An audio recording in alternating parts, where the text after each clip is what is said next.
যে বিটিএল গ্রুপের সিও, তার নাম আবুল বাশার। আমরা যতদূর জানি তিনি একজন প্রতারক এবং তার নামে অনেকগুলো প্রতারণার মামলা রয়েছে। আমাদের গুলশান থানাতেও একটি মামলা হয়েছিল, যেটা কোটি টাকার প্রতারণা। এখানে একটি গাড়ি নিয়ে উনি প্রতারণা করেছেন। তার নামে অনেক অনেক অভিযোগ রয়েছে। অনেকেই মনে করেছিল যে তিনি আইনের আওতার বাইরে, বাট আমরা মনে করি কোনো অপরাধী আইনের আওতার বাইরে নয়। আমরা তাকে 18 ঘন্টার রুদ্ধশ্বাস অভিযানের মাধ্যমে তাকে তার বাসা থেকেই গ্রেফতার করেছি। তিনি পালিয়ে বেড়াচ্ছিলেন নানা জায়গায়। আমরা 18 ঘন্টা রুদ্ধশ্বাস অভিযানের মাধ্যমে তাকে আজকে দুপুর 1:30 ঘটিকে আমরা গ্রেফতার করেছি।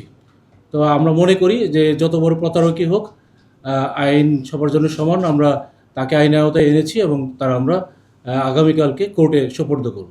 বসুন্ধরা টিস্যু, অশুদ্ধতার বিরুদ্ধে এক বিন্দুও ছাড় নয়। আমরা তাকে ধরার জন্য নানা জায়গায় ঘুরেছি এবং সর্বশেষ যেটি ছিল যে তিনি নানাভাবে আমাদেরকে ধোঁকা দেওয়ার চেষ্টা করেছেন এবং তিনি নিজের বাসায় থেকেও বলেছেন যে আমি বাসায় নেই।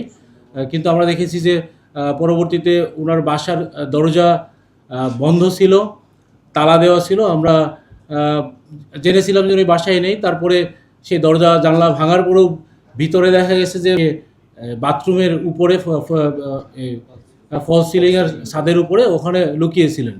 তো আমরা ওখান থেকে আমরা ধরে আনছি আর কি।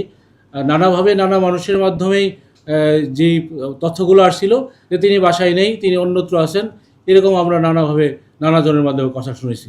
আর আপনারা জানেন যে তারা সাধারণত মোবাইলে মানে সেলুলার ফোনে কথা বলেন না। যত দূর জেনেছি বাসার তার স্ত্রী হিসেবে পরিচয় দেয়। আমি ববির যিনি আছেন তার সাথে কথা হয়নি।